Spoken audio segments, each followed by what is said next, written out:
What she didn't know was that by noon the next day, she'd be frantically calling me in tears, demanding to know why her luxury downtown apartment had just appeared on every major real estate website with a price-reduced must-sell listing. Before we dive into this incredible story of family manipulation and the ultimate power move that changed everything, make sure to hit that like button, drop a comment telling me where you're watching from, and subscribe so you never miss stories like this one. Trust me, you're going to want to see what happens when a 70-year-old woman finally decides she's had enough of being treated like a burden by the daughter she spent decades supporting. My name is Margaret Chen. I'm 70 years old. And this story begins 2 years ago, when I made what I thought was a loving decision to help my struggling daughter get back on her feet after her divorce. A decision that would teach me the most painful lesson of my life about the difference between being supportive and being taken advantage of. But to understand how I ended up being offered a basement storage room as my living space before becoming the person who held all the cards in my family's financial future, you need to know who I was before I let my maternal love cloud my business judgment. For 38 years, I was Margaret Chen, successful property manager and real estate investor. In San Francisco, I didn't just manage buildings, I built wealth through strategic property acquisitions and tenant relationships. My company, Golden Gate Properties, managed over 200 residential units across the Bay Area, from luxury high-rises in SOMA to charming Victorian apartments in the Mission District. I started with nothing but a real estate license and a $3,000 inheritance from my grandmother when my husband David died suddenly at 42 from a stroke, leaving me with a 16-year-old daughter and a future. I had to build entirely on my own. But loss, I discovered, could become the foundation for incredible determination. My first property was a rundown duplex in Oakland that everyone else considered a lost cause. The previous owners had let it deteriorate for years, and it had been sitting vacant with code violations and unpaid taxes. I bought it for $25,000, spent 6 months and another $18,000 renovating it myself, learning everything from basic plumbing to tile work through community college courses and weekend workshops, and turned it into 2 beautiful rental units that covered my living expenses and gave me seed capital for my next investment. That duplex taught me everything I needed to know about real estate. Other people's problems could become your opportunities if you had the vision and work ethic to see the potential beneath the surface damage. By the time Rachel graduated from high school, I owned 6 properties across the East Bay. By the time she finished college at UC Berkeley, I had built my property management business to handle buildings for other investors while continuing to acquire my own rental portfolio. When the dot-com boom hit San Francisco in the late 90s, I was perfectly positioned to benefit from the surge in housing demand. I wasn't just buying and selling properties, I was creating communities. The Sunset Gardens complex that I renovated and managed became known for its cultural diversity and affordable rent stabilization. The Pacific Heights building I restored won a Historic Preservation Award. The Mission District apartments I acquired and improved helped longtime residents stay in their neighborhood during rapid gentrification. By my 50th birthday, my portfolio included 23 rental properties across San Francisco and Oakland. By my 60th birthday, I was regularly featured in the San Francisco Chronicle's business section as one of the city's most successful female property investors. The mayor appointed me to the Housing Advisory Commission. The California Association of Realtors invited me to speak at their annual convention about sustainable property management and community development. Had built something that went far beyond personal wealth. I had created a business that provided quality housing for hundreds of families, while generating the financial security that would allow me to support my daughter through any challenges life might bring her. My personal life during those years was equally fulfilling. After David's death, I had focused entirely on building security for Rachel and myself. But as my business grew and stabilized, I began to enjoy the fruits of my decades of hard work. I traveled extensively, often combining business trips with personal exploration. I spent 3 weeks in Japan studying their approach to efficient urban housing, which inspired several successful renovation projects in my Chinatown properties. I toured sustainable communities in Sweden and Denmark, bringing back ideas that helped me transform a struggling Oakland apartment complex into an award-winning green living community. I collected contemporary Asian art, supporting local artists, whose work reflected the cultural richness of San Francisco's diverse neighborhoods. My Nob Hill apartment became a gathering place for charity fundraisers, cultural events, and business networking dinners. I hosted the annual Asian American Business Association Gala for 8 consecutive years, raising over $400,000 for small business development programs. I was actively involved in Rachel's life throughout her childhood and young adulthood, attending every school play, dance recital, and graduation ceremony. I paid for her education at UC Berkeley, where she studied communications, and I was proud when she graduated with honors despite changing majors twice during her college career. When she moved to Los Angeles after graduation to pursue opportunities in the entertainment industry, I supported her both financially and emotionally. When she met Derek, a screenwriter with serious literary ambitions, I welcomed him into our family and was genuinely happy about their engagement. I paid for their engagement party at a beautiful venue in Malibu, contributed $25,000 toward their wedding costs, and helped them with the down payment on a stunning West Hollywood apartment that would serve as their creative headquarters while they both built their careers. I thought I was investing in Rachel's happiness and future stability. What I didn't realize was that I was creating a pattern of financial dependence that would eventually become so entrenched that my daughter would lose all perspective on the difference between earning her lifestyle and having it provided for. Her Rachel had always been what I diplomatically called creatively ambitious, but practically unrealistic. As a child, she was constantly starting elaborate projects that required significant financial investment but rarely produced lasting results or valuable skills.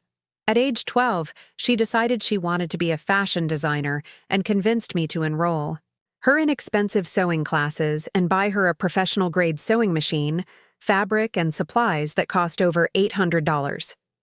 She produced exactly 3 garments, a skirt, a simple dress, and a jacket that didn't quite fit properly, before deciding that fashion design was too technical, and she was more interested in fashion styling.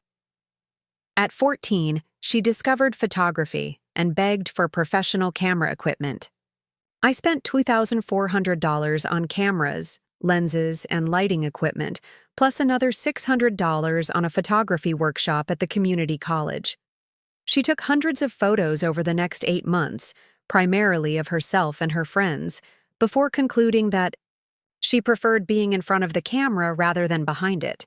In high school, she became passionate about theater and convinced me that she needed professional headshots, $400, acting classes, $200 per month, and an extensive wardrobe for auditions, $1,200, to pursue her dream of becoming a professional actress.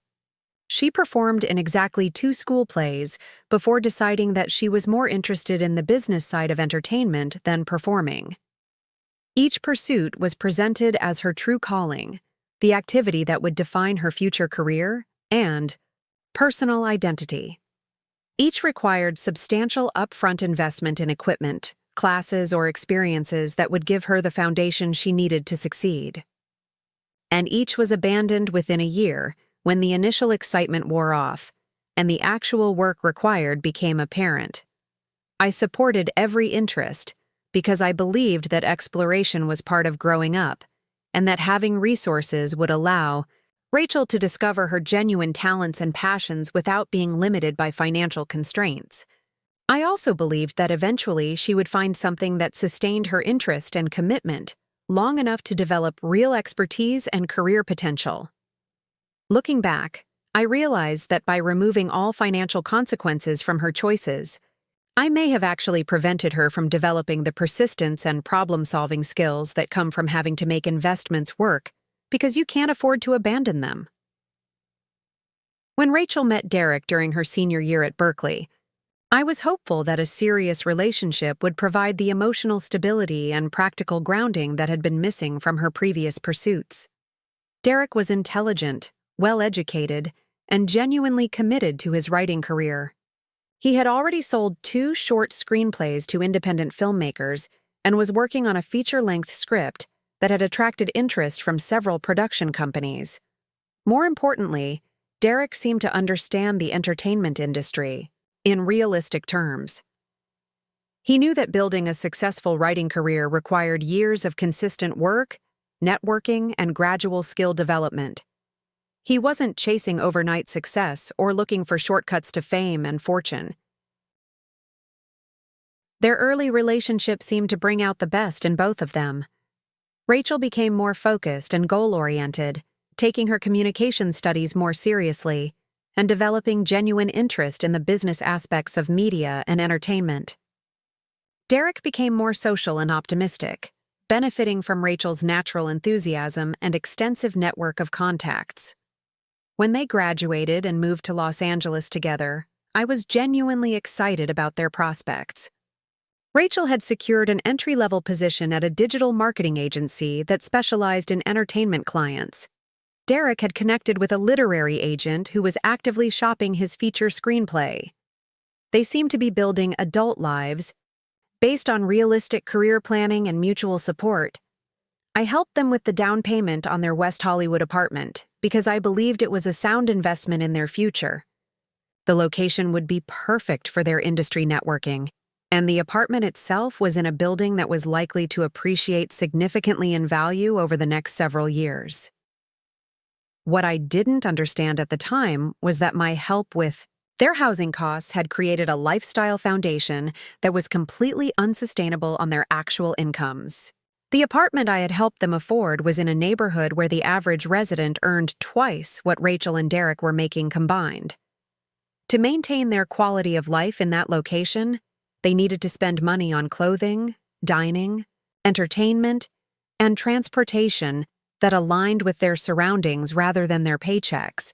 And because I had established a pattern of helping with major expenses, they began to see my financial support as a permanent part of their household budget rather than temporary assistance.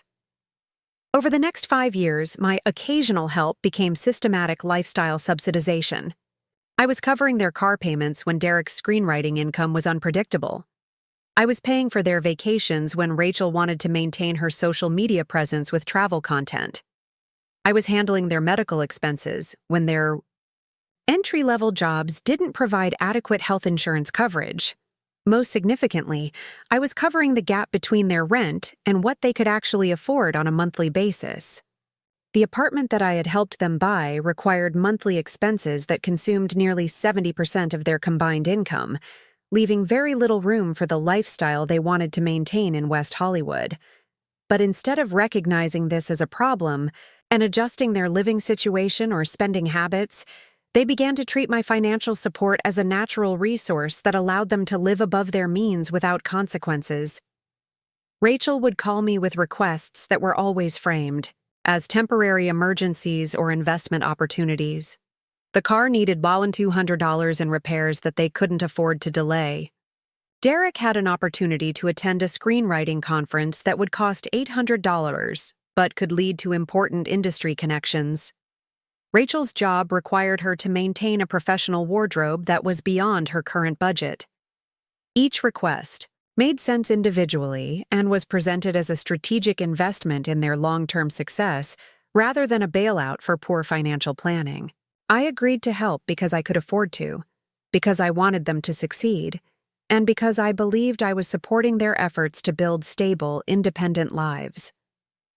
What I failed to recognize was that my consistent financial assistance was actually preventing them from developing the budgeting skills, spending discipline, and realistic lifestyle expectations that would eventually allow them to live independently.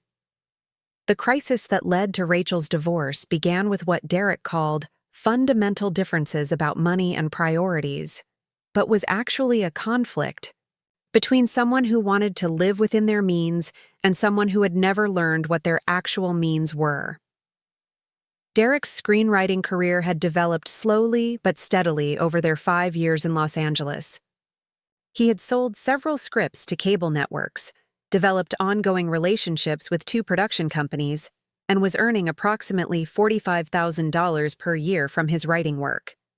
Combined with Rachel's $38,000 salary from her marketing job, they had a household income that could support a comfortable middle-class lifestyle in many parts of Los Angeles.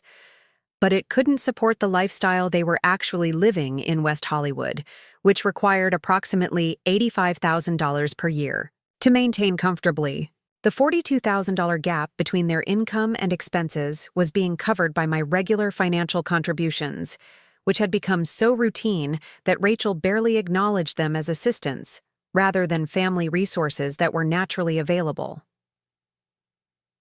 Derek began to feel increasingly uncomfortable with their dependence on my support, especially as his own career became more established and he started earning more consistent income. He suggested that they could move to a less expensive neighborhood, reduce their entertainment and dining expenses, and live entirely on their own earnings.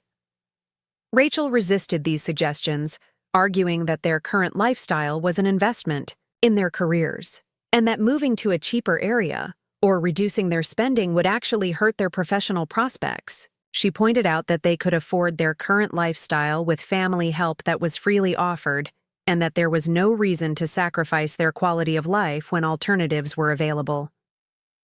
"My mother can afford to help us, and she wants to help us," Rachel told Derek during one of their increasingly frequent arguments about money.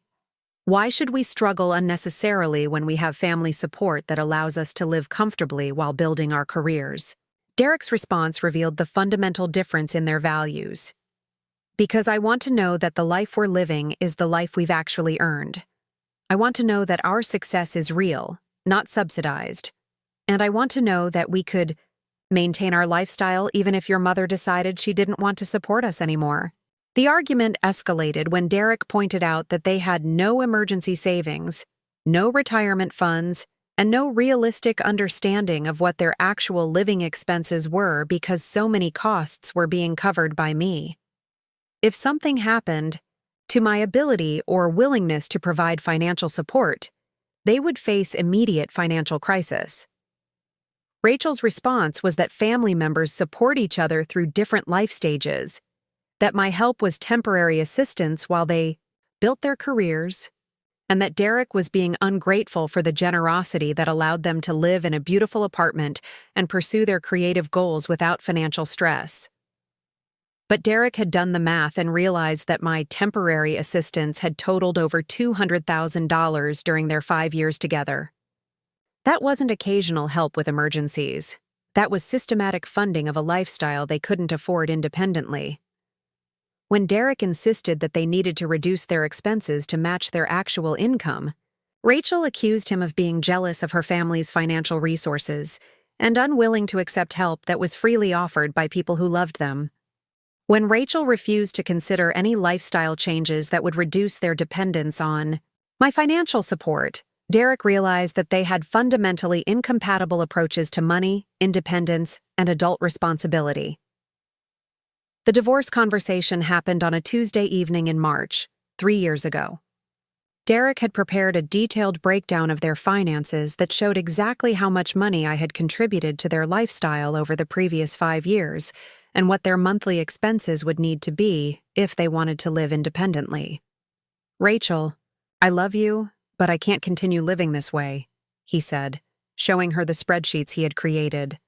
"We're 32 years old, and we're living like teenagers whose parents pay for everything. I need to know that I'm building a real adult life, not playing house with someone else's money." Rachel was devastated, not just by the divorce request, but by Derek's characterization of their lifestyle as artificial and unsustainable. From her perspective, they had been building successful careers while enjoying the benefits of family support that allowed them to live comfortably and pursue their goals without financial stress. The divorce was completed within 6 months and was relatively straightforward from a legal standpoint. They had no children, minimal shared assets, and no disputes about property division. Derek moved out of the apartment and found a modest one-bedroom place in Silver Lake that he could afford on his writing income alone. Rachel was left with the West Hollywood apartment, her marketing job, and the sudden realization that without Derek's income and without the lifestyle subsidy she had become accustomed to receiving from me, she could no longer afford the life she had been living. That's when she called me with the request that would begin the most challenging 2 years of our relationship and ultimately lead to the basement storage room conversation that changed everything. "Mom, I need to ask you for something big," Rachel said during that tearful late-night phone call. "I can't afford to stay in LA right now, and I need time to figure out my next steps. Could I come stay with you in San Francisco while I get back on my feet?" The request seemed reasonable and temporary. Rachel was going through a major life transition, needed emotional support after her divorce, and required time to develop a new financial plan that would allow her to live independently. I had a spacious 3-bedroom apartment in Pacific Heights, with beautiful views of the bay, more than enough room for both of us, and certainly enough financial resources to support an additional household member while she stabilized her situation. "Of course, sweetheart," I said immediately. "You can stay as long as you need to. We'll figure everything out together."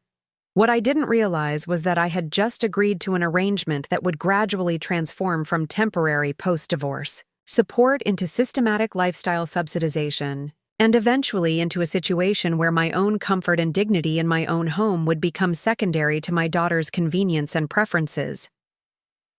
The stage was set for 2 years of slowly escalating demands and gradually diminishing respect that would culminate in the most outrageous request I had ever received from anyone in my family, and the most decisive response I had ever given to anyone who underestimated exactly how much power a 70-year-old woman could wield when she finally decided she'd had enough.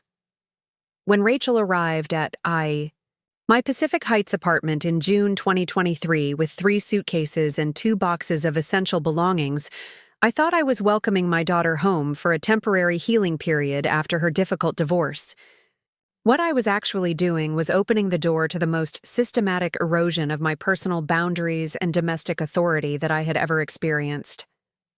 The first month felt like exactly what I had hoped it would be: a chance for mother and daughter to reconnect after years of her living in Los Angeles, an opportunity for me to provide emotional support during a challenging life transition, and a way for Rachel to save money while she figured out her next steps professionally and personally. Rachel seemed genuinely grateful for the arrangement. She thanked me repeatedly for letting her stay, insisted on helping with cooking and cleaning, and spent hours telling me about her marriage, her career frustrations, and her hopes for starting fresh in San Francisco. We took long walks through the city, visited museums and galleries, and had the kind of deep conversations we hadn't shared since she was in college. "Mom, I can't tell you how much this means to me," she said one evening as we sat on my terrace, watching the sunset over the bay.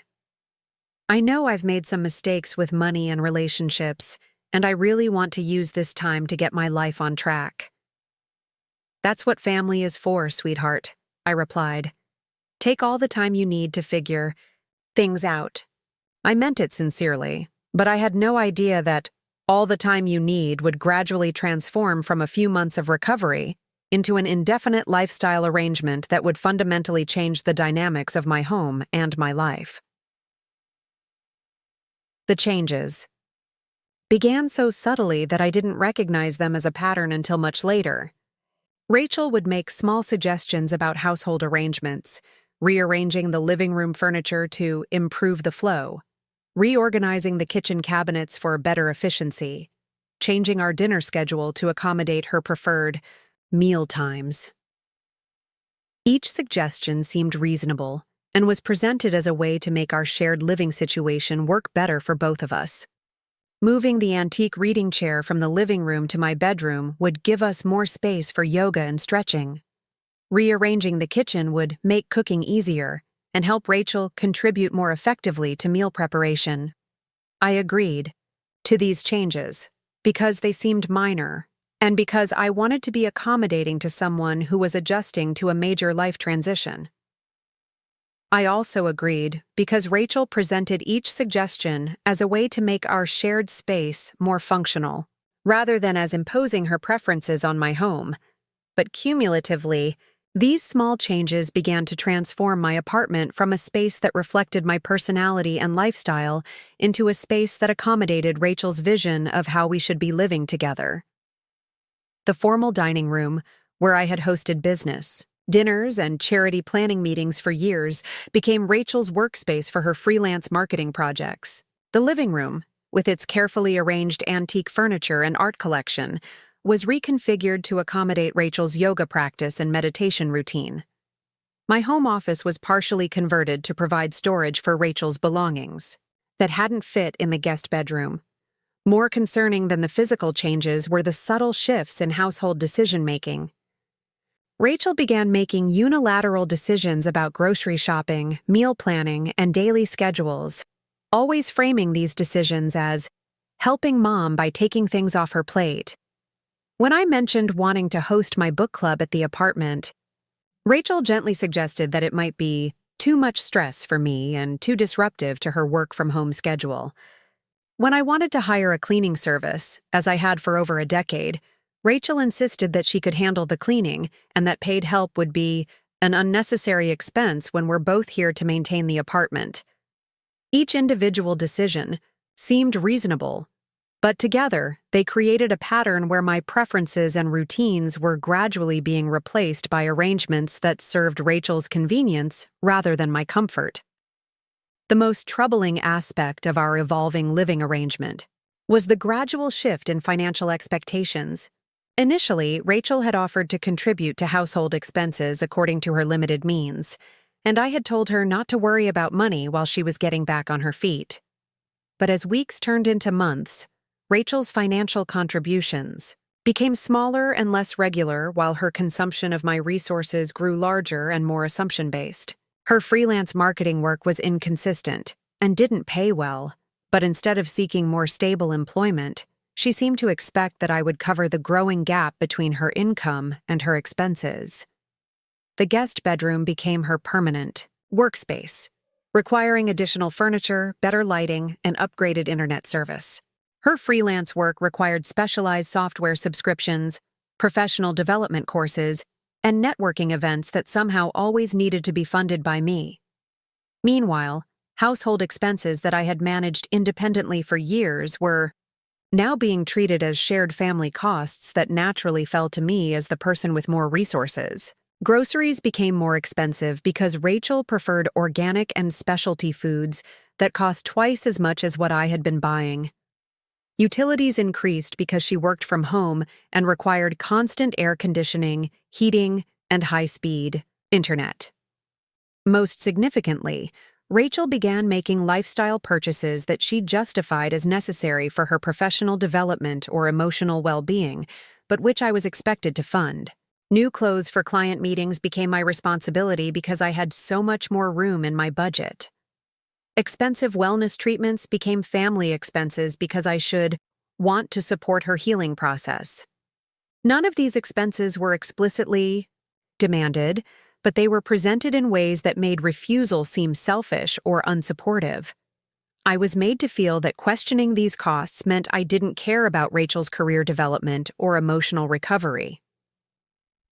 By the end of her first year, living with me, I was covering virtually all household expenses, plus funding lifestyle and activity costs that exceeded what I had spent when living alone by more than $40,000 annually. The most insidious change was the gradual erosion of my authority in my own home. Decisions that had always been mine to make, what to have for dinner, what temperature to keep the apartment, what television shows to watch in the living room, became group decisions where Rachel's preferences increasingly took precedence.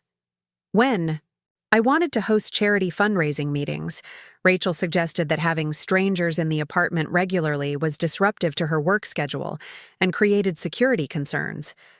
When I wanted to redecorate the guest bathroom, Rachel pointed out that since she was using it daily, any changes should reflect her preferences as well as mine. My daily routines, morning coffee on the terrace, evening reading in the living, Room, weekend visits from friends were gradually modified to accommodate Rachel's schedule and activities. I found myself asking permission to use rooms in my own apartment, or apologizing for disrupting Rachel's work with my personal plans. The shift was so gradual and was always presented in terms of household harmony and consideration for each other. I was made to feel that insisting on my preferences was selfish, that truly caring about family meant being flexible and accommodating. But flexibility only went in one direction. My routines could be changed to accommodate Rachel's needs, but Rachel's activities were rarely modified to accommodate my preferences or comfort. As Rachel's first year in San Francisco extended into her second year, her job search became increasingly half-hearted and her freelance work became more sporadic. Instead of developing a concrete plan for independent living, she seemed to be settling into a permanent arrangement where I provided housing, financial support, and domestic management, while she pursued various creative and professional interests without any real accountability for results. The freelance marketing work that had initially seemed like a stepping stone to more stable employment became her primary occupation, despite generating very little income. Rachel would spend hours on projects that paid $200 or $300, then celebrate. These small payments as evidence that her business was growing and becoming more successful. "Mom, I had a great month," she would announce when she had earned $800 from her various freelance projects. "I think I'm really starting to build momentum with my marketing consultancy." But $800 per month couldn't cover even her basic personal expenses, much less contribute to our household costs. The gap between her income and her expenses was being covered entirely by me, while she maintained the fiction that she was building a successful independent business. More troubling was Rachel's apparent loss of any sense of urgency about becoming financially self-sufficient. When I gently suggested that she might want to look for more stable employment, she would explain that traditional jobs would interfere with building her consultancy and that giving up on her entrepreneurial goals would be settling for less than I'm capable of achieving. When I pointed out that her current income wasn't sustainable long-term, she would remind me that many successful businesses take years to become profitable and that I had always encouraged her to pursue her dreams rather than taking jobs just for financial security. She had turned my years of supporting her creative interests into justification for indefinite financial dependence, reframing my generosity as an investment in her eventual success, rather than recognizing it as unsustainable subsidization of her lifestyle choices. By the spring of 2024, Rachel had completely abandoned any pretense of temporary living arrangements. She spoke about our apartment when talking to friends and referred to long-term plans that assumed she would continue living with me indefinitely. She had joined the expensive yoga studio near our apartment and signed up for a year-long membership that cost $2,400 charged to the credit card I had given her for household emergencies. She had enrolled in a professional development program for marketing consultants that required a $3,200 tuition payment, again funded by me as an investment in her career. Most tellingly, she had started dating someone new, a man named Kevin, who worked in tech and earned a substantial salary. But instead of seeing this relationship as an opportunity to develop adult independence, she seemed to view it as another source of lifestyle enhancement that didn't require her to become financially self-sufficient. Kevin would often join us for dinner at the apartment, and I watched Rachel present our living situation as a strategic choice rather than a necessity. She would describe our arrangement as multi-generational living and talk about the benefits of sharing resources and supporting each other's goals. "It's actually really smart," she would tell Kevin. "Instead of throwing money away on rent for a small apartment, I'm able to save money and invest in my business while spending quality time with my mom. It's a win-win situation." But there was no saving happening and no real business investment. Rachel was spending more money than ever on lifestyle expenses, professional development programs, and social activities, all funded by me while she maintained the illusion that she was making smart financial choices.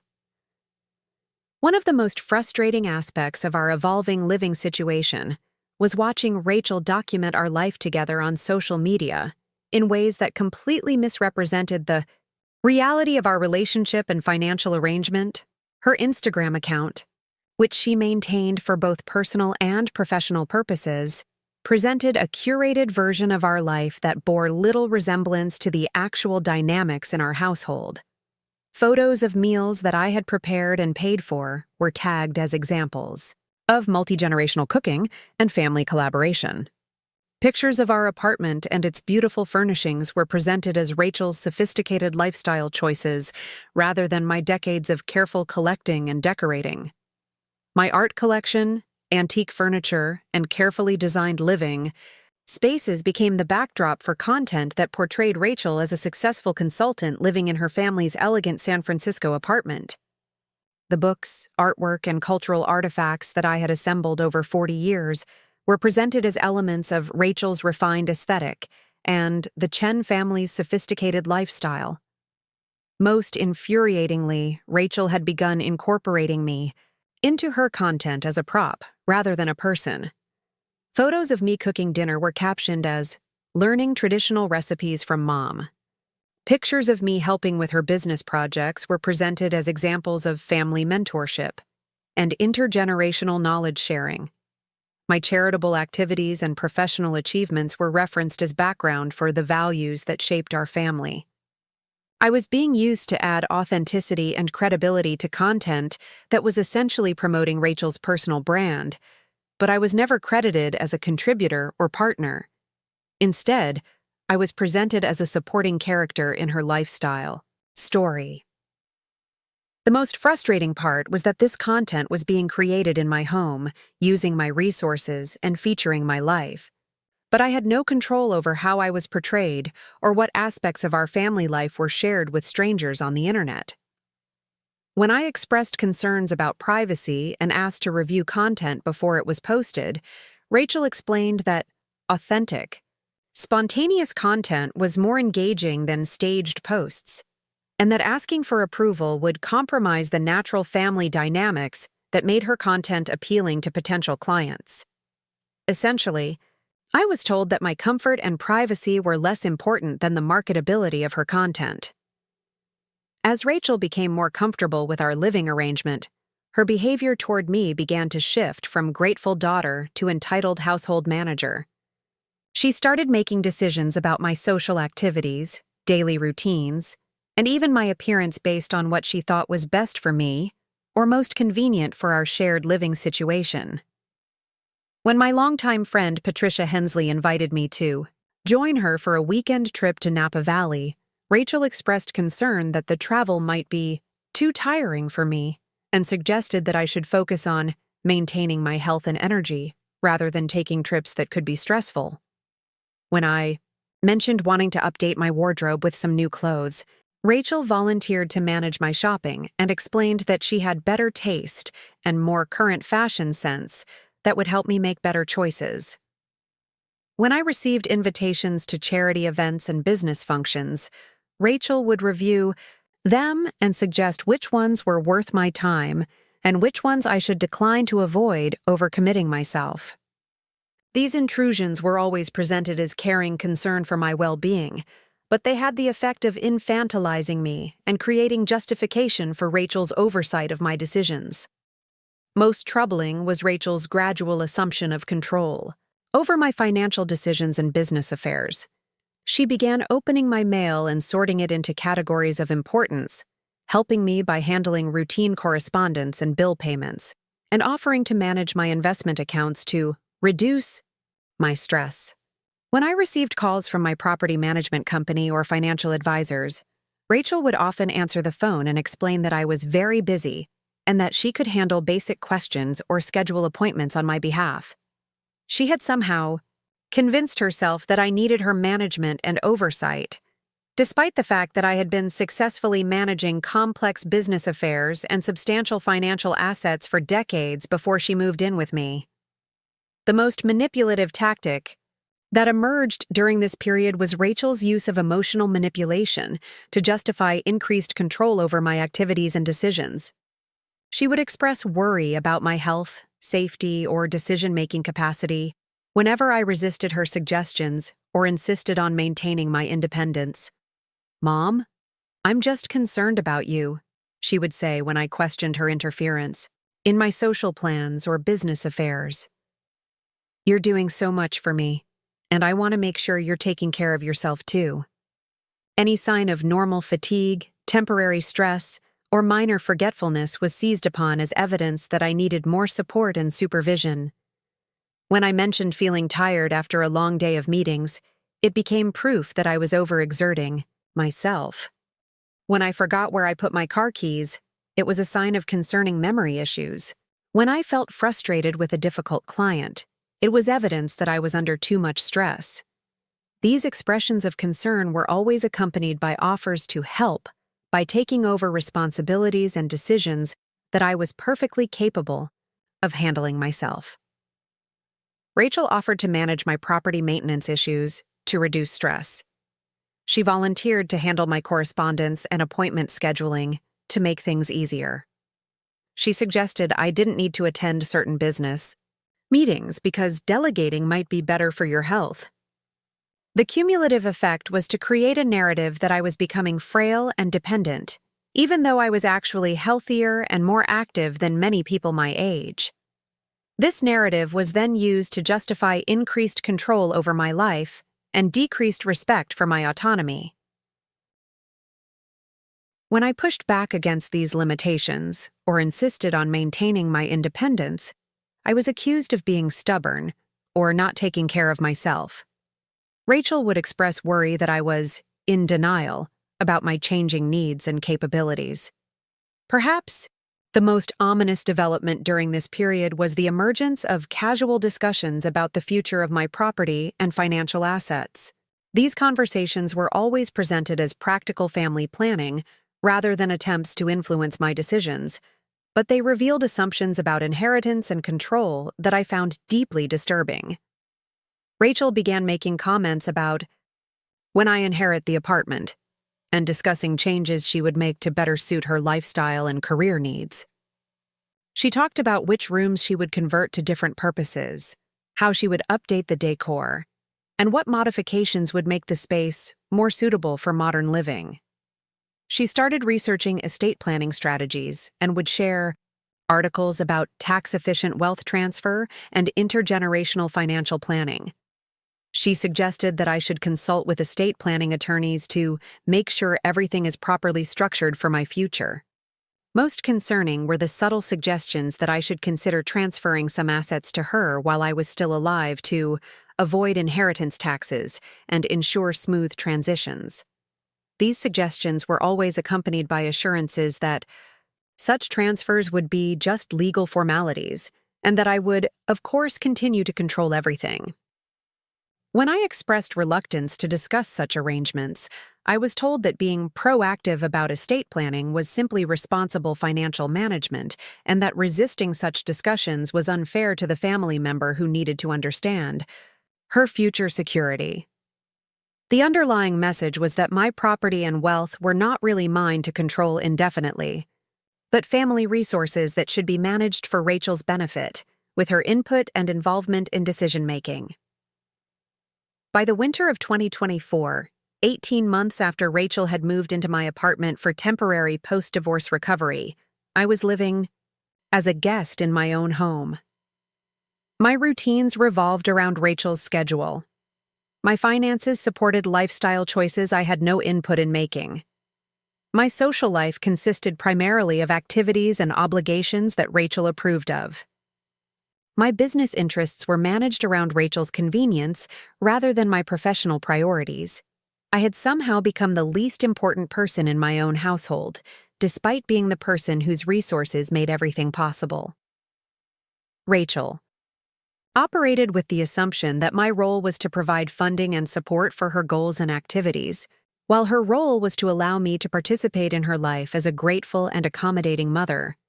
My preferences, comfort, and autonomy were consistently treated as less important than household harmony, which seemed to mean my willingness to accommodate Rachel's needs without asserting my own.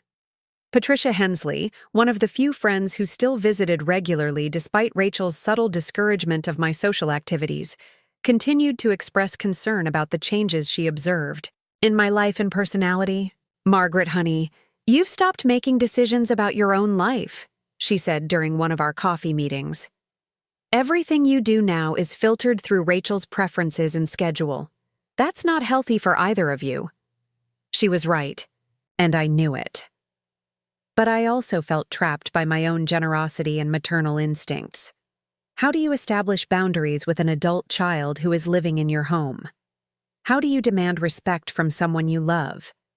How do you prioritize your own needs when doing so might harm your relationship with your only daughter? I spent months wrestling with these questions, feeling guilty for being unhappy with an arrangement that was supposed to be mutually beneficial, and wondering if my discomfort was simply the natural adjustment period for adult children living with aging parents. What I didn't realize was that Rachel was preparing to test just how far she could push her advantage. She had successfully established herself as the primary decision-maker in my household, convinced me to fund her lifestyle indefinitely, and isolated me from outside support and perspective. Now she was ready to take the final step in her systematic takeover of my life, removing me from the spaces I had created and paid for, and relegating me to whatever accommodations were most convenient for her expanding lifestyle needs. The basement storage room conversation that would become the breaking point was already being planned, though I didn't know it yet. Rachel had convinced herself that I was now so dependent on her companionship and so committed to maintaining our relationship that I would accept any living arrangement she proposed. She was about to discover that she had seriously miscalculated the limits of my patience and the extent of my power. But first, she would push me just a little bit further than I was willing to go. And when she did, the 70-year-old woman she had systematically marginalized would remind her exactly who owned the apartment she had been treating as her personal property. The stage was set for a confrontation that would change everything. Rachel had established her dominance gradually and systematically, assuming that my acceptance of small indignities meant I would accept larger ones. She was about to learn the difference between choosing to be generous and being forced to be submissive, and I was about to remember exactly who I had been before. I let my love for my daughter override my respect for myself. The conversation that would change everything happened on a cold February morning in 2025, almost 2 years after Rachel had moved into my apartment for what was supposed to be temporary post-divorce recovery. I was in the kitchen preparing my morning coffee when she approached me with what she called an exciting solution to our space challenges. "Mom, I've been thinking about our living situation," Rachel began, setting down her laptop where she'd apparently prepared a presentation. "Kevin and I have been getting more serious, and I think we've found a way to make everyone more comfortable while giving us all the space we need." I felt that familiar knot forming in my stomach. After nearly 2 years of watching my home and life be gradually taken over, any conversation about optimizing our living arrangement filled me with dread. "What kind of solution are you proposing?" I asked carefully, though I suspected I already knew this wasn't going to be good news for me. Rachel opened her laptop and showed me a series of photos and floor plans that she'd apparently been researching for weeks. "We want to convert the basement storage area into a beautiful, private living suite. It would have its own entrance through the building's lower level, a kitchenette, a full bathroom, and a comfortable sleeping and living area. It would be like having your own apartment, while still being part of our family." I stared at the images on her screen, trying to process what she was suggesting.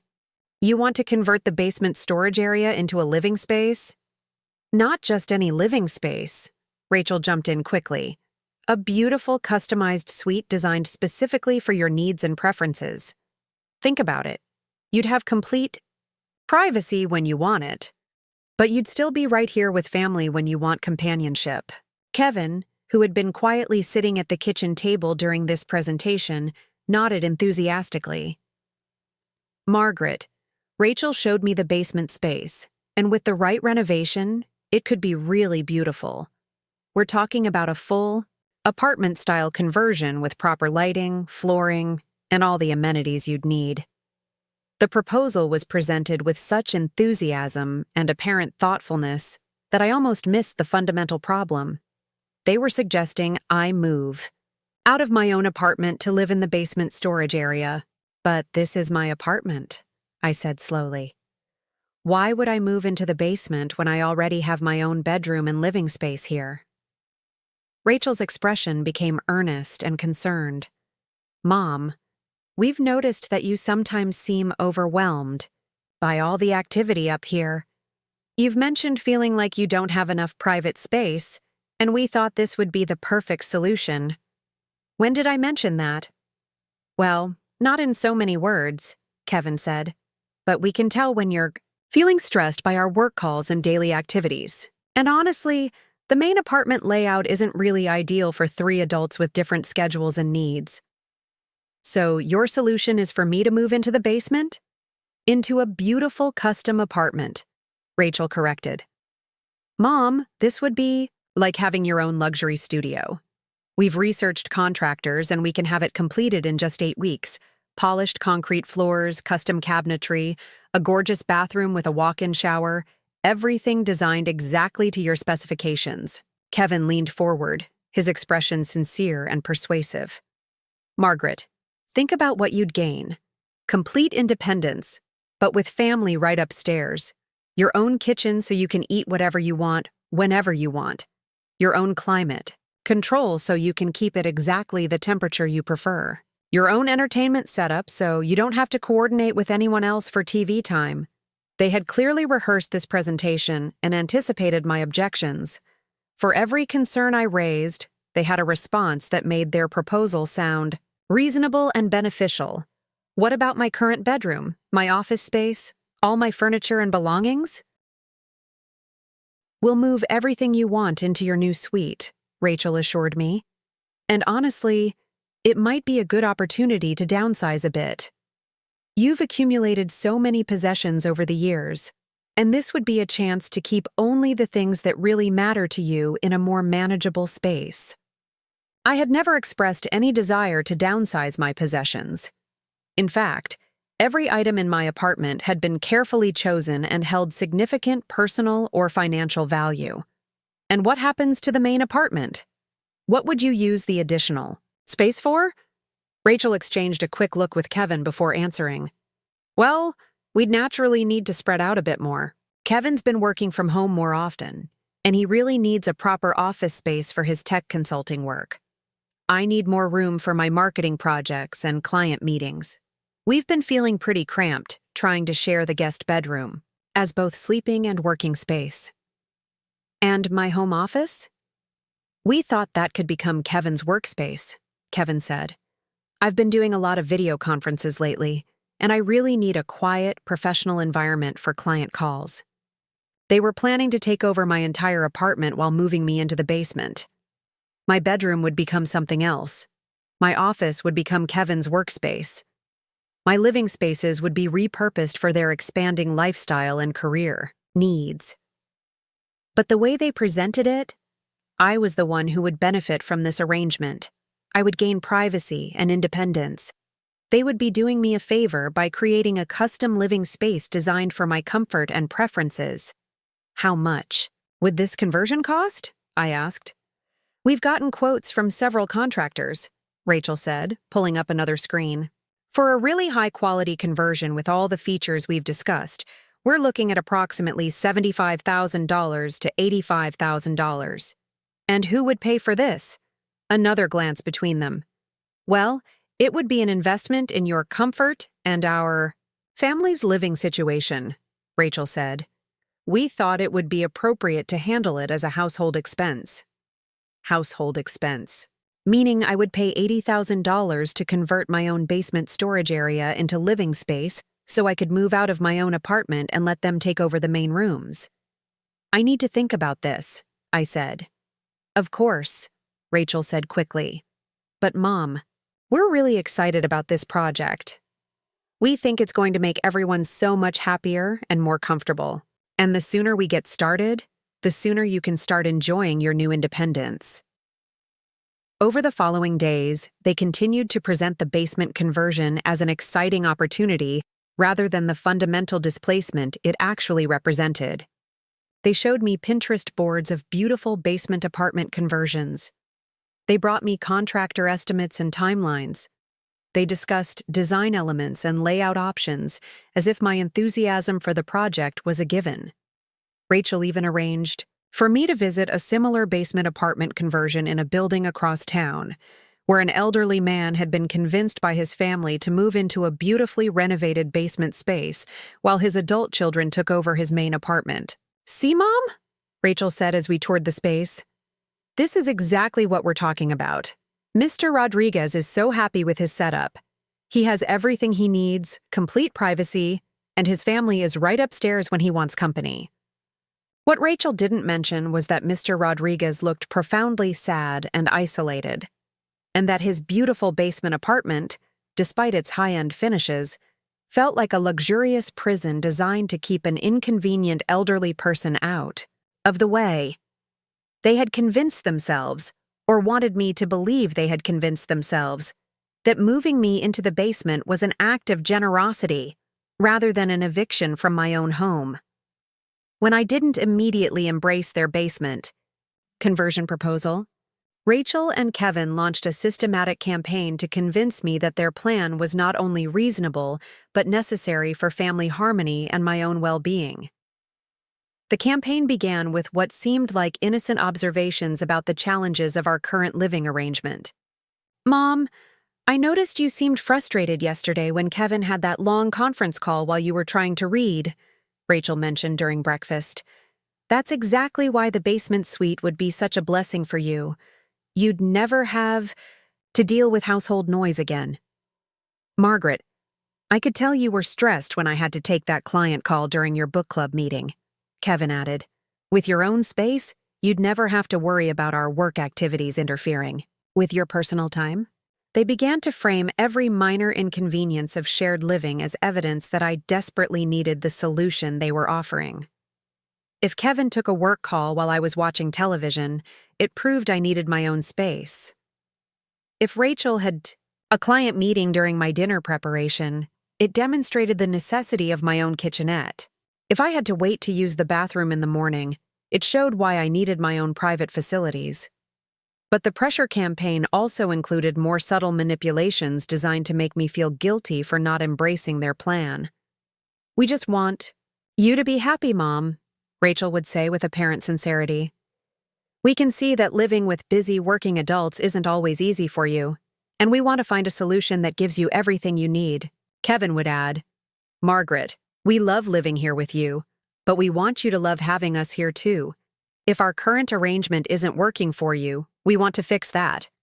They presented my hesitation about the basement conversion as evidence that I was unhappy with our family living situation and that they were trying to accommodate my dissatisfaction. My reluctance to move into the basement was reframed as ingratitude for their thoughtful solution to problems I hadn't actually complained about. The manipulation became more sophisticated when they started discussing their relationship timeline and future plans in ways that made my decision about the basement seem like the key to their happiness and stability. "Mom, Kevin, and I have been talking about taking our relationship to the next level," Rachel said during one of our evening conversations. "But we need to know that we have stable, long-term housing before we can make serious commitments like engagement and marriage." "The thing is," Kevin explained, "I've been essentially living here for months, but I still have my own apartment that I'm paying rent on. It's not financially sustainable for me to maintain two places indefinitely. So, we need to figure out whether this living arrangement is going to work long-term," Rachel continued. "Because if it's not, Kevin and I might need to find our own place together, which would mean leaving San Francisco because we can't afford anything comparable in the city." The message was clear. If I didn't agree to move into the basement, they would move out entirely, and I would lose my connection to Rachel and any possibility of being part of their future family. They were presenting me with a choice between agreeing to live in the basement or losing access to my daughter entirely. They had calculated that my attachment to family would override my objection to being displaced from my own home. When gentle persuasion and emotional manipulation didn't work, the pressure became more direct and the timeline became more urgent. "Mom, we've already contacted contractors and started the permit process," Rachel announced one morning. "We wanted to move forward with the timeline we discussed so you can start enjoying your new space as soon as possible." "I never agreed to move forward with the project," I protested. "But you said you'd think about it," Kevin replied. "And we thought that meant you were on board with the general concept. We just wanted to handle the logistics so you wouldn't have to worry about the details." They had proceeded with planning and spending as if my agreement was a foregone conclusion. They had made financial commitments and timeline promises based on the assumption that I would eventually accept their proposal, because I had no choice. "Margaret, the contractor is available to start next week," Kevin continued. "If we don't take this slot, we might have to wait months for another opportunity. We really think it's best to move forward now." "And honestly," Rachel added, "living in a construction zone isn't going to be comfortable for anyone. The sooner we start, the sooner everyone can settle into their permanent arrangements." They were pressuring me to approve an $80,000 project that would displace me from my own home by claiming that delays would be inconvenient for the family. But the most manipulative aspect of their campaign was the way they had begun to present my resistance as evidence of cognitive decline or emotional instability. "Mom, I'm worried that you're having trouble processing change," Rachel said, when I continued to express reluctance about the basement conversion. "Sometimes older adults become very rigid in their thinking and have difficulty seeing the benefits of new arrangements. Maybe we should have Dr. Patterson evaluate whether you're making decisions based on logic or just emotional resistance to change," Kevin suggested, referring to my longtime physician. They were pathologizing my completely rational objection to being moved into the basement, suggesting that my resistance was a symptom of age-related cognitive problems, rather than a reasonable response to an outrageous demand. The conversation that finally broke my tolerance happened on a Saturday morning, when I was trying to enjoy coffee and read the newspaper in my own kitchen. Rachel and Kevin approached me with contractor estimates and what they called final details for the basement conversion project. "Mom, we need to make some decisions about the basement suite," Rachel said, spreading papers across the kitchen table where I was trying to eat breakfast. "The contractor needs answers about electrical requirements, plumbing fixtures, and flooring choices." "I haven't agreed to this project," I said firmly.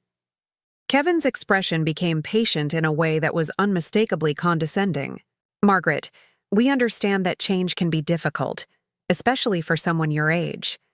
But sometimes we have to embrace new arrangements that will make everyone happier in the long run." "Someone my age?" "Well, seniors sometimes have difficulty adjusting to new situations even when they're beneficial," Rachel explained. "We just want to make sure you understand how much better this arrangement will be for everyone."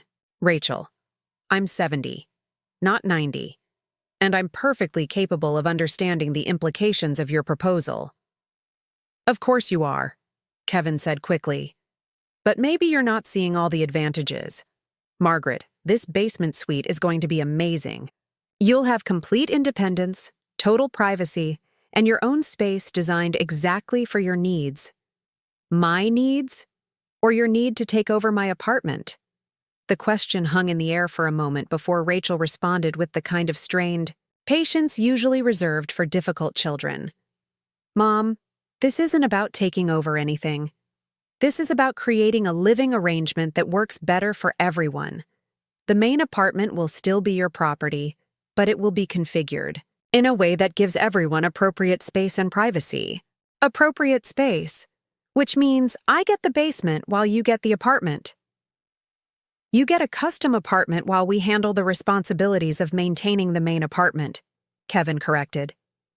"Think about what you'll be freed from, dealing with visitors, managing household maintenance, handling all the burdens of being the primary resident.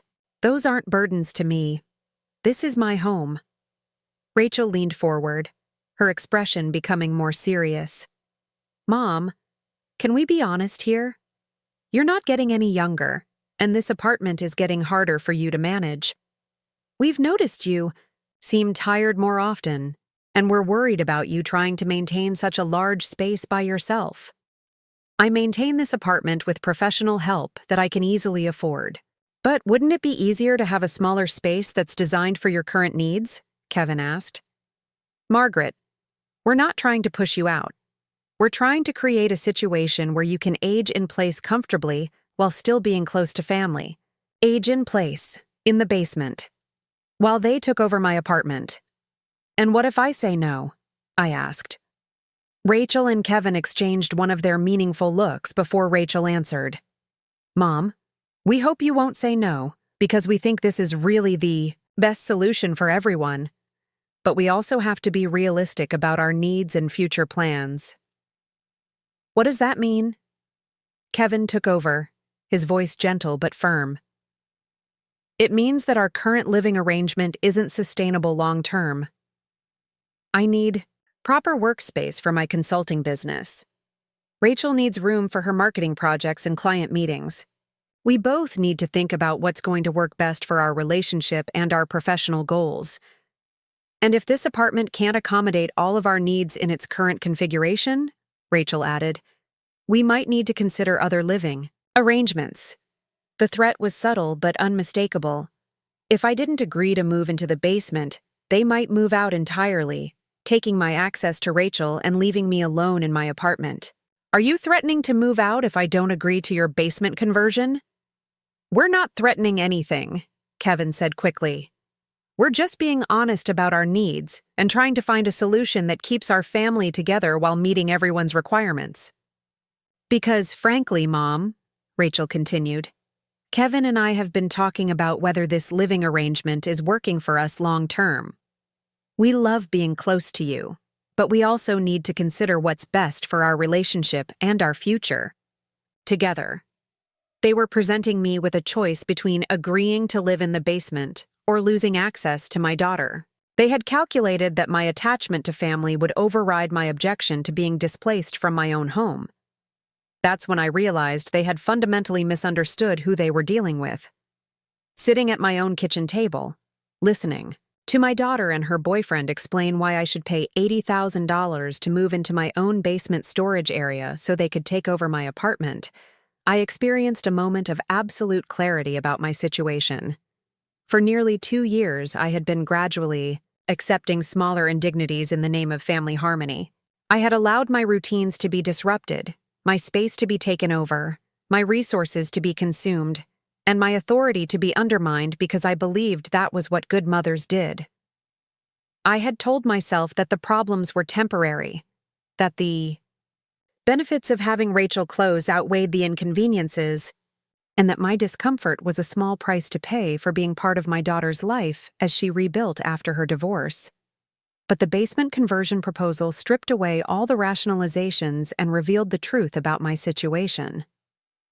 I had become a tenant in my own home, and now I was being evicted to make room for the real residents. Rachel and Kevin had spent months conditioning me to accept that their needs came first, that my preferences were less important than family harmony, and that my role was to facilitate their goals rather than pursue my own. They had gradually convinced themselves that I was becoming a burden rather than recognizing that I was the person making their lifestyle possible. They had reframed my generosity as dependency and my accommodation as evidence that I needed their care and management. But most importantly, they had made the critical error of assuming that my kindness was weakness, and that my love for my daughter meant I would accept any treatment they chose to impose. "You know what?" I said, standing up from the kitchen table and looking at both of them directly. "You're absolutely right. Our current living arrangement isn't working." Rachel looked relieved. "So you'll consider the basement conversion?" "No, Rachel. I won't consider the basement conversion. But I will solve our space problem." Kevin looked confused. "What do you mean?" "I mean that you're right about needing to reconfigure our living arrangement. But instead of me moving into the basement, I think it's time for both of you to move out. The silence in the kitchen was profound. "Mom, you can't be serious," Rachel said. "Where would we go? We don't have the resources to move out right now. Kevin still has his lease, but we can't afford to maintain two separate places." "That's not really my problem anymore, is it? You've made it clear that this apartment doesn't meet your needs and that you'd be happier in a different arrangement. I'm simply agreeing with your assessment." Kevin's expression shifted from confusion to panic. "Margaret, we didn't mean we wanted to move out. We meant we wanted to optimize our current living situation." "By moving me into the basement?" "No, Kevin, I think Rachel was right the first time. You need proper workspace for your consulting business. Rachel needs room for her marketing projects. This apartment clearly can't provide what you need." "But, Mom," Rachel protested, "we've been here for almost 2 years. I've built my entire life around living in San Francisco. My clients are here, my routine is here, and Kevin's been planning to give up his apartment to live here full-time." "Then, you should have thought about that before you decided to redesign my living situation without my input." I could see them both recalculating, realizing that their pressure campaign had backfired spectacularly. "Mom, maybe we approached this wrong," Rachel said, her voice becoming conciliatory. "Maybe we should table the basement conversion idea and just focus on making our current arrangement work better." "You know what, Rachel? I think you approached our entire relationship wrong, and I think it's time I approached it differently too." What Rachel and Kevin didn't know was that while they had been planning my displacement to the basement, I had been making some very interesting phone calls to some very important people. The first call had been to James Wu, one of San Francisco's most successful real estate developers and my former colleague from the Housing Advisory Commission. James and I had maintained a professional relationship over the years, and he had often expressed interest in acquiring prime real estate in Pacific Heights. "Margaret Chen, what a pleasant surprise. How can I help you?" "James, I have a business proposition that might interest you. How would you like to acquire one of the most beautiful apartments in Pacific Heights?" "I'm always interested in prime real estate. What property are we talking about?" "My apartment. 3 bedrooms, 2,800 square feet, completely renovated. Bay views, historic building, Pacific Heights location." "Margaret, your apartment is spectacular, but I thought you loved living there." "I do love the apartment, James, but my living situation has become complicated. I'm considering all my options, including selling." "What would you be looking for in terms of price and timeline?" "Market value, which I believe is approximately $3.2 million. "And as for timeline, how quickly could you close if we reached an agreement?" "If the property is as I remember and the financials work out, I could close in 3 weeks." "Margaret, are you serious about this?" "I'm very serious. But James, I should mention that there are currently occupants living in the apartment who would need to be given appropriate notice." "Occupants? I thought you lived there alone." "It's a family situation that has become untenable. The current occupants will need to find alternative housing arrangements." "I understand. Margaret, would you like me to come take a look at the property this week?" "That would be perfect." The second call was to Sandra Martinez, one of San Francisco's most respected real estate attorneys, who had handled several property transactions for me over the years. "Sandra, I need to understand my legal options for a property sale involving family members who are currently living in my apartment without a formal lease agreement." "Margaret, are you considering selling your home?" "I'm considering all my options." "What would be the legal requirements for notifying current occupants about a sale?" "If they don't have a formal lease, they would be considered tenants at will, which means you could terminate their occupancy with 30 days written notice. If you're selling the property, the new owner could require vacant possession at closing. And what if the current occupants refuse to leave? Then they would be trespassing, and you could pursue legal remediation through the courts." "But Margaret, this sounds like a complicated family situation. Are you sure a sale is the best approach?" "Sandra, let me ask you something as a legal professional. If someone has been living in a property for nearly 2 years without paying rent, consuming resources, and now demanding that the property owner move into the basement storage area to make room for their needs. What would you call that situation? Would call that exploitation, and possibly elder abuse depending on the circumstances. That's what I thought. Sandra, I want you to prepare sale documents and eviction notices. I want everything legally bulletproof. How quickly do you want to move forward? I want to be ready to execute everything within 3 weeks. The third call was to Patricia Hensley, my longtime friend, and the only person who had consistently supported my concerns about my living situation. Patricia, I need to ask you for a favor, and I need you to keep this conversation completely confidential. Of course, Margaret. What's going on? I'm selling my apartment, and I need a place to stay for a few weeks while I find a new living situation? Margaret, what happened? Did Rachel and Kevin do something? They suggested I move into the basement storage area so they could have more space in the main apartment. And they wanted me to pay for the basement conversion. Those people. Margaret, of course you can stay with me as long as you need, but are you sure about selling? That apartment is your sanctuary. Patricia, the apartment is just a building. My sanctuary was my independence and dignity. If the apartment is no longer serving that purpose, it's time to deploy my assets differently. Where will you go long term? I'm looking at several options. There's a beautiful penthouse in a luxury building in SOMA that just came on the market. Full-service building, concierge, maintenance-free living, and absolutely no room for ungrateful family members. Margaret, I'm proud of you for choosing yourself for once. The fourth call was to David Kim, one of San Francisco's most exclusive real estate agents who specialized in luxury properties. David, I need you to quietly research luxury condos and penthouses in SOMA and downtown. Something elegant, low maintenance, with excellent security and privacy. Margaret, are you looking to downsize? I'm looking to optimize.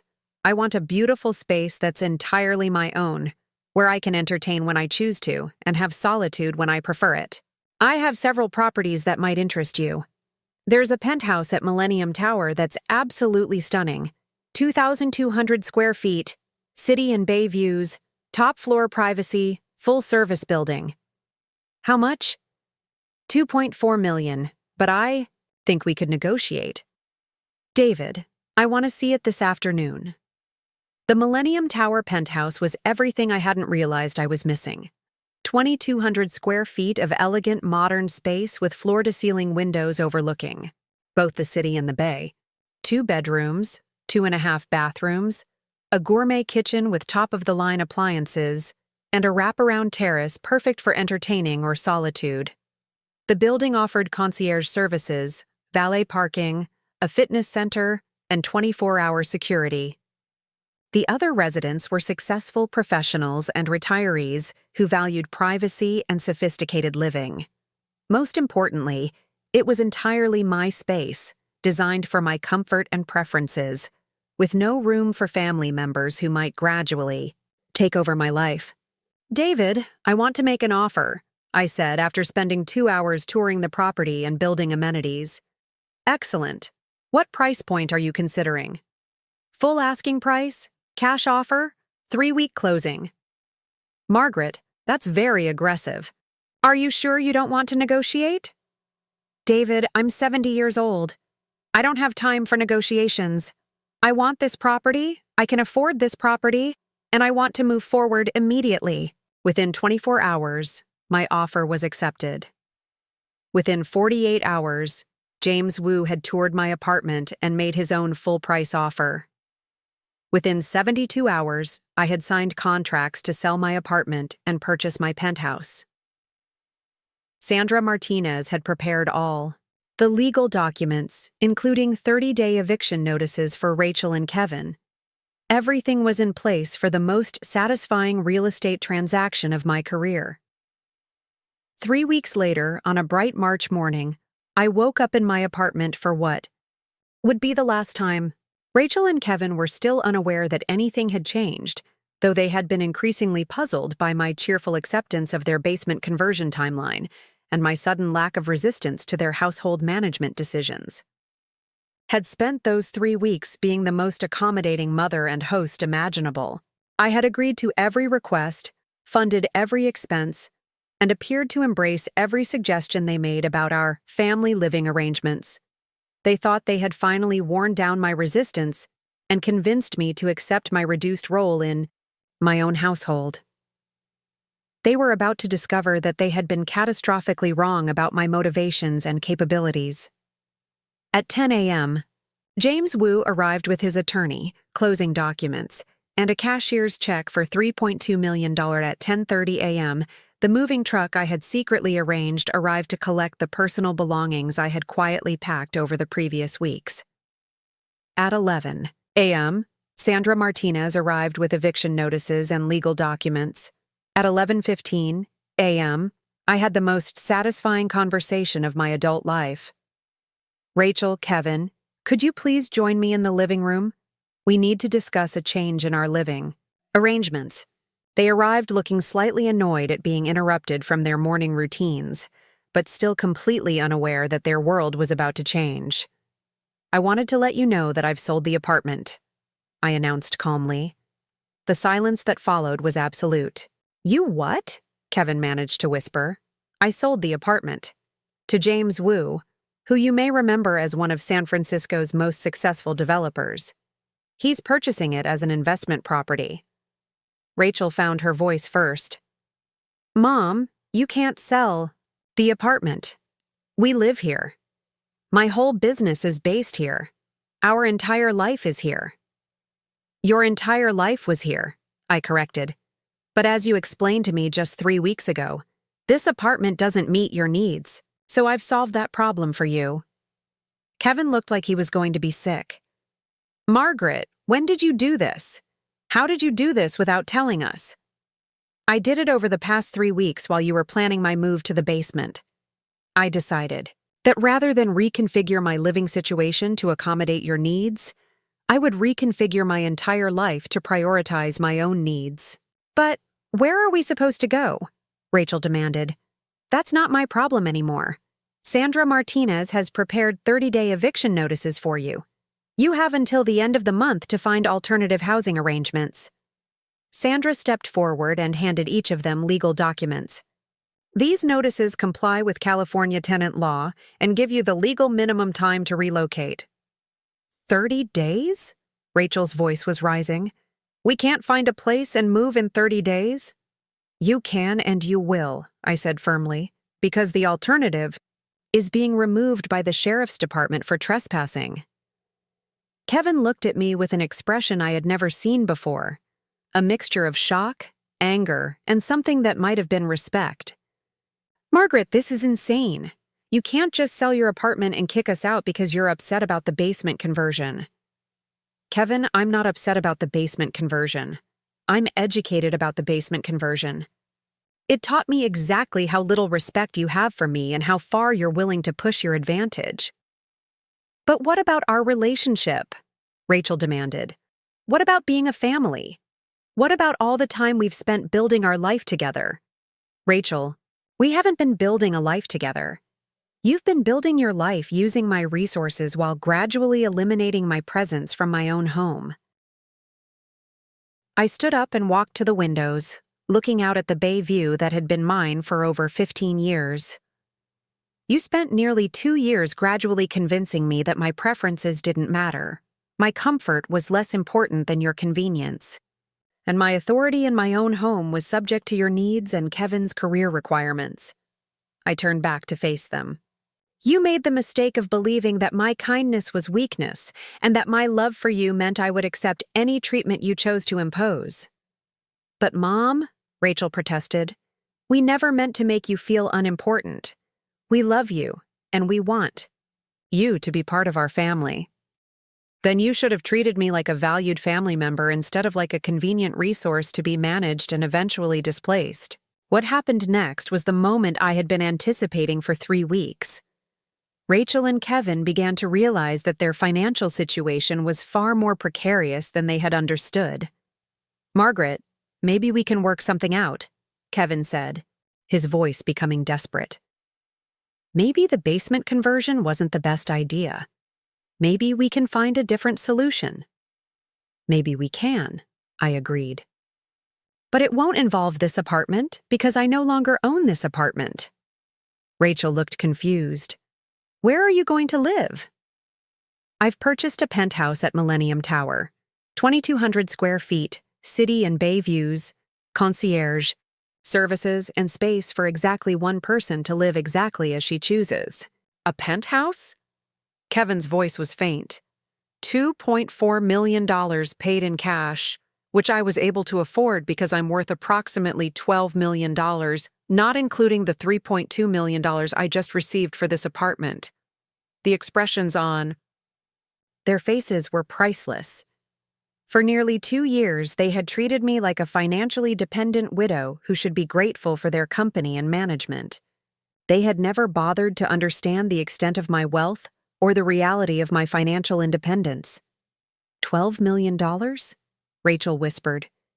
Rachel, did you think your mother built a successful property management company without accumulating substantial wealth? Did you think I was funding your lifestyle and supporting Kevin's transition to living here because I had limited resources and needed to feel useful? We didn't know, Kevin stammered. You didn't know because you never asked.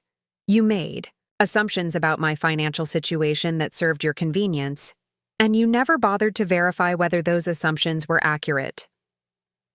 I walked to my desk and pulled out a folder I had prepared for this moment.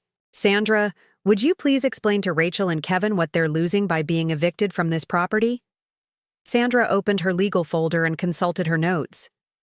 Based on current rental market analysis, a property of this size and location would rent for approximately $6,000 to $7,000 per month.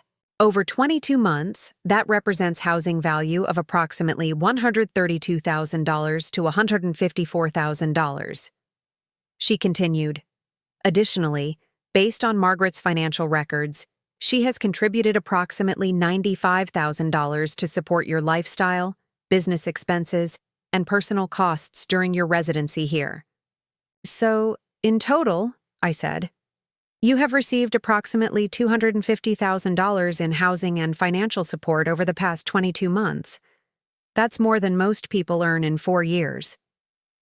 Rachel and Kevin stared at the numbers, finally understanding the scope of my generosity and the magnitude of their miscalculation. But we were family, Rachel said weakly. We were helping each other. No, Rachel, I was helping you, and you were taking advantage of me. There's a difference.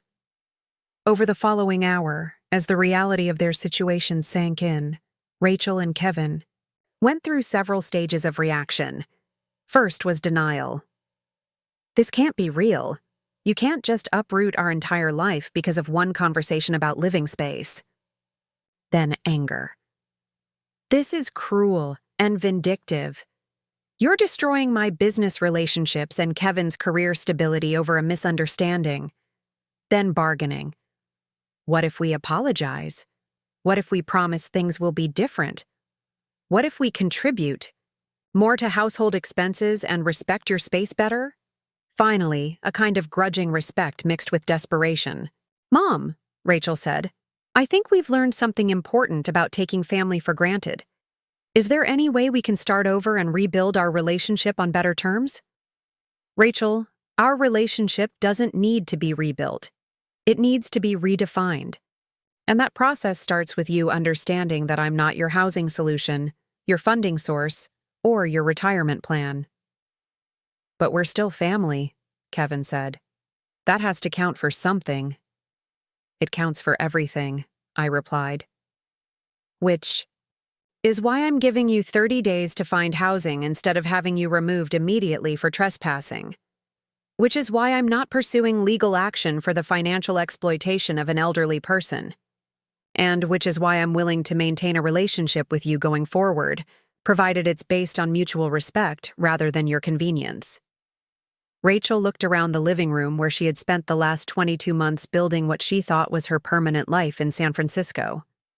What do we tell people? How do we explain that we have to leave? You tell them the truth.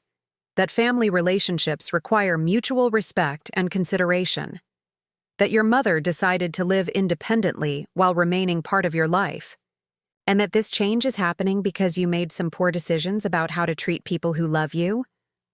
Will we still see you? Kevin asked quietly. That depends entirely on how you choose to treat me going forward. If you want a relationship based on love and respect, I'm available. If you want a source of funding and housing for your lifestyle choices, I'm not. The moving truck finished loading my belongings by 2 p.m. By 3 p.m., I was standing in my new penthouse, looking out at the city and bay views that belonged entirely to me. By 4 p.m., Rachel and Kevin were frantically calling apartments and trying to figure out how they were going to afford rent in San Francisco on their actual combined income of less than $4,000 per month. The contrast between their assumptions and reality was stark. They had imagined that my wealth was somehow unlimited and that supporting their lifestyle was effortless for me. They had never considered that my generosity came at the expense of other things I might have chosen to do with my resources. Most importantly, they had never understood that respect and gratitude aren't just nice gestures. They're the foundation of any sustainable relationship, especially when one person is supporting another. Moving into my Millennium Tower penthouse was like rediscovering myself after nearly 2 years of gradual disappearance. Every room was arranged exactly to my preferences. Every piece of furniture was where I wanted it. Every decision about temperature, lighting, meals, and daily routines was mine alone. The morning routine I established was a perfect example of the freedom I had regained. I woke up when I naturally awakened, rather than being roused by Rachel's early phone calls with East Coast clients or Kevin's video conferences. I made coffee exactly the way I preferred it, using expensive beans I had always enjoyed but had stopped buying because family coffee needed to suit everyone's tastes. I read the financial news in complete silence, without interruption from Rachel's business calls, Kevin's project discussions, or requests for my input on their daily decisions. I ate breakfast at my own pace, choosing foods I enjoyed rather than accommodating 2 other sets of dietary preferences and restrictions. The view from my terrace looked out over San Francisco Bay and the city skyline, where life moved at its own rhythm without anyone asking for my permission, funding, or approval. It was a view that belonged entirely to me, that no one could claim for their content creation or use as a backdrop for their professional activities. Patricia Hensley came for coffee that first week and marveled at the transformation in my demeanor. "Margaret, you look like yourself again," she said as we sat on my terrace, watching the city come alive below us. "I hadn't realized how much you had changed during those months with Rachel and Kevin, until I see you now." "What do you mean?" "You had started walking differently, talking differently, even sitting differently, like you were trying to take up less space, be less noticeable, cause less disruption. You had made yourself smaller to accommodate their needs." She was right. I had gradually diminished myself to fit into the role they had created for me in their lifestyle structure. I had learned to defer, to accommodate, to apologize for my preferences and needs. "And now?" I asked. "Now you're sitting up straight, speaking clearly, making decisions confidently. You're Margaret Chen again instead of Rachel's convenient mother." One of the most unexpected benefits of my new living situation was the resurgence of my business interests and professional activities. Without the constant demands of family life and household management, I had mental energy and time to focus on opportunities I had neglected during my months as a full-time host and financial sponsor. James Wu approached me about partnering on a luxury development project in Marin County. "Margaret, I've missed working with you.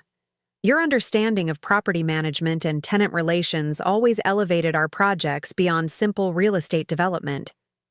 I found myself excited about the prospect of returning to active business development." "What kind of project are you considering?" "High-end condominiums targeting successful professionals who want luxury living without maintenance responsibilities." the kind of sophisticated development that requires someone who understands both property management and lifestyle marketing. Working on the project reminded me how much I had missed the intellectual challenge and creative satisfaction of real estate development. I had skills and experience that were valuable in the marketplace, not just useful for supporting family members who took my contributions for granted. I also reconnected with the San Francisco Women's Business Network, where I had served as a mentor before becoming consumed with family obligations. The organization was planning an expansion of their mentorship program for women over 50 who wanted to start or expand businesses. Margaret, we'd love to have you lead the property management and real estate investment track, said the current president, Lisa Chang. You're one of the most successful property managers in San Francisco, and you have so much knowledge to share with women who are starting their second careers. The opportunity to mentor other women and share my expertise was incredibly fulfilling. I had spent months feeling like my experience and knowledge were outdated, only to discover that there was significant demand for exactly the wisdom I had accumulated over 4 decades in business. 6 months after selling my apartment, I received a phone call that provided the perfect capstone to my journey from exploitation to empowerment. Margaret, this is James Wu. I wanted to update you on the apartment you sold me. How are things going with the property? Beautifully. I've completed some updates and improvements, and I've just leased it to a tech executive who relocated here. From Seattle, they're paying $8,500 per month for a 2-year lease.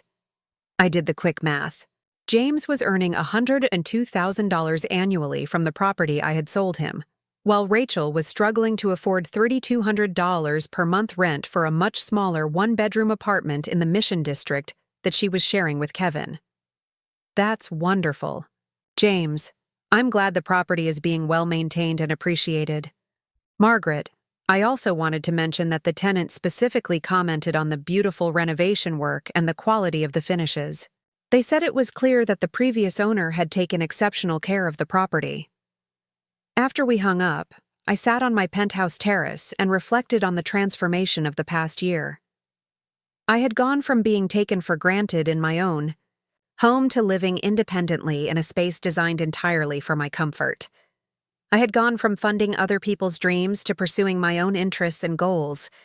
I had gone from being treated as a convenient resource to being respected as a successful businesswoman and valued professional colleague.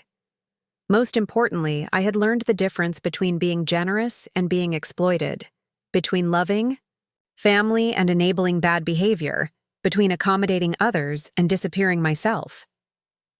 3 months after the apartment sale, Rachel called to ask if we could meet for lunch. She had been working as a marketing coordinator at a nonprofit organization, earning steady income for the first time in years. Kevin had taken a full-time position with a tech company and was slowly rebuilding his financial stability. Mom, I owe you more than an apology, she said as we sat at a restaurant in Union Square. I owe you acknowledgement that we treated you terribly and that you had every right to protect yourself from our exploitation. Rachel, what's important now is what we do going forward. I want to understand how we got so far off track. How did we go from you generously helping me after my divorce to us treating you like a resource to be managed? It was a conversation we should have had 2 years earlier, but I was grateful she was finally ready to have it. I think it happened gradually, I said. You started asking for small favors and accommodations, and I said yes because I wanted to be helpful. But each yes made the next request seem more reasonable, until eventually you were making demands that would have seemed outrageous if you had started with them. Like asking you to move to the basement. Like asking me to pay $80,000 to move to the basement so you and Kevin could take over my apartment. Rachel, if you had suggested that, on the day you moved in, I would have thought you were joking. She was quiet for a moment, processing the implications. And I think, I continued, that you started thinking of my resources as family assets rather than my personal property. You stopped seeing my support as generosity and started seeing it as obligation. You're right, And Mom, I want you to know that losing our living situation forced us to face some hard truths about our financial management and expectations, such as the fact that Kevin and I had been living like we earned twice our actual income. We had gotten so used to your subsidies that we forgot they were subsidies, not permanent entitlements. And what's changed? We've learned to live within our means. We've found housing we can actually afford. I'm working full-time for the first time since my divorce. Kevin's earning steady income instead of trying to balance freelance work with living in luxury. And most importantly, we're building a relationship based on what we can actually contribute rather than what we can extract. Over the following months, we slowly rebuilt our family relationship on completely different terms. Instead of me supporting their lifestyle, we developed a dynamic based on mutual respect and reciprocal consideration. Rachel and Kevin invited me to their new apartment for dinner once a month, and they insisted on cooking and hosting rather than expecting me to provide the meal or pay for restaurant visits. They showed genuine interest in my business activities and asked thoughtful questions about my projects rather than treating me like a source of funding for their wants. Most significantly, they stopped making any financial requests or assumptions about my support. When Rachel needed professional development training, she figured out how to budget for it. When Kevin wanted to upgrade his home office equipment, he saved money from his salary to make the purchases. Mom, Rachel said during one of our dinners, I want to apologize for how I acted when I was living with you. I thought you were supposed to take care of me because that's what mothers did. But I understand now that you were being generous, not obligated. And I'm sorry for being so entitled and disrespectful, Kevin added. I didn't realize that you were letting us live in your home for free and that we should have been grateful instead of demanding. The apologies were meaningful because they came with changed behavior. Both Rachel and Kevin began treating me with consideration and respect, rather than the casual assumption that my resources and comfort were secondary to their needs. Perhaps the most satisfying aspect of our new relationship was discovering how to be a mother without being a financial sponsor or lifestyle enabler. I could enjoy Rachel's company without feeling like I was being used for my resources. I helped her develop business skills and professional networks that would serve her well in her career. I shared stories about building financial independence and making smart career decisions that gave her context for her own choices.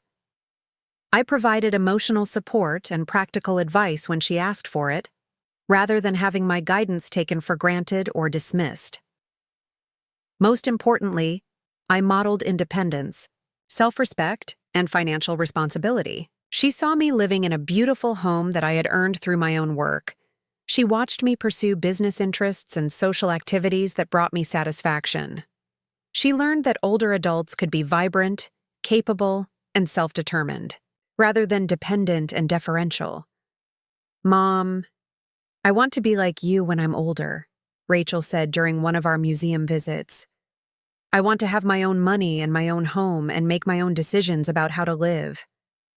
Then you need to work hard, develop valuable skills, save money consistently, and never let anyone convince you that your preferences and comfort matter less than theirs, I replied. One of the unexpected outcomes of asserting my independence was renewed interest in business mentorship and legacy planning. Several young women in San Francisco reached out to me for advice about property management and real estate investment. Mrs. Chen, I heard you speak at the Women's Business Network meeting, said one young entrepreneur, Amy Liu. I'm interested in developing affordable housing projects, and I'd love to learn from your experience.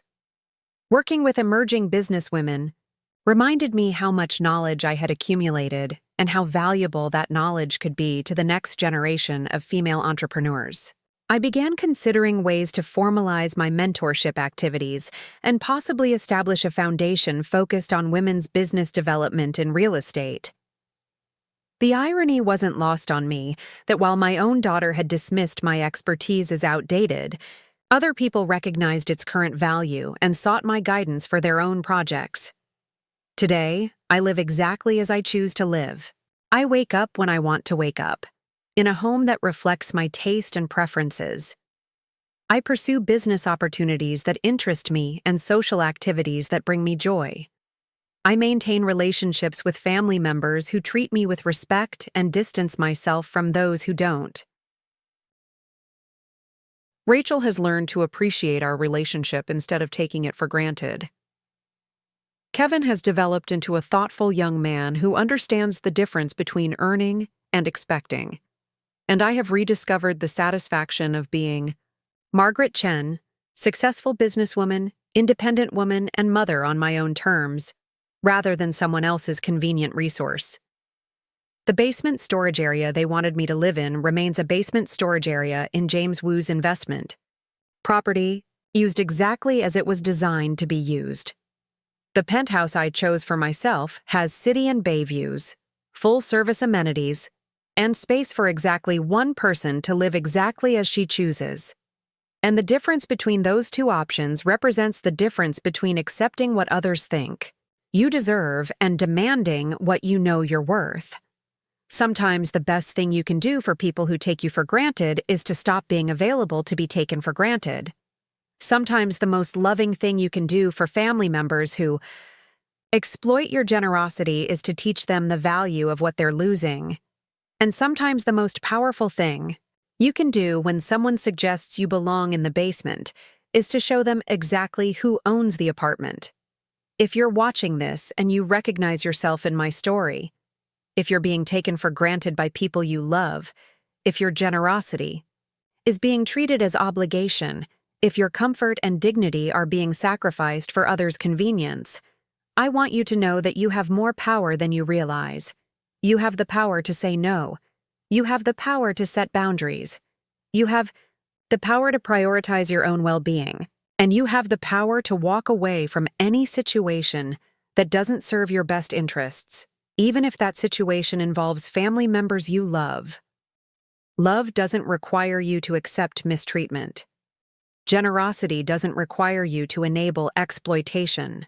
And being a good mother doesn't require you to disappear yourself for the comfort of others. You deserve to be treated with respect, consideration, and gratitude. You deserve to live in comfort and dignity. You deserve to make your own choices about your own life. And if the people in your life can't recognize and honor those basic truths, then maybe it's time for them to learn what life looks like without your presence and support. Trust me, the education will be worth more than any lesson you could ever try to teach them through words alone. What would you have done in Margaret's situation? Have you ever been taken for granted by family members who expected you to sacrifice your own comfort for their convenience? Share your thoughts in the comments below. And if this story of reclaiming power and demanding respect resonated with you, make sure to like this video and subscribe for more stories of people who chose themselves when others wouldn't choose them. Up next, you've got 2 more standout stories right on your screen. If this one hit the mark, you won't want to pass these up. Just click and check them out. And don't forget to subscribe and turn on the notification bell so you don't miss any upload from us.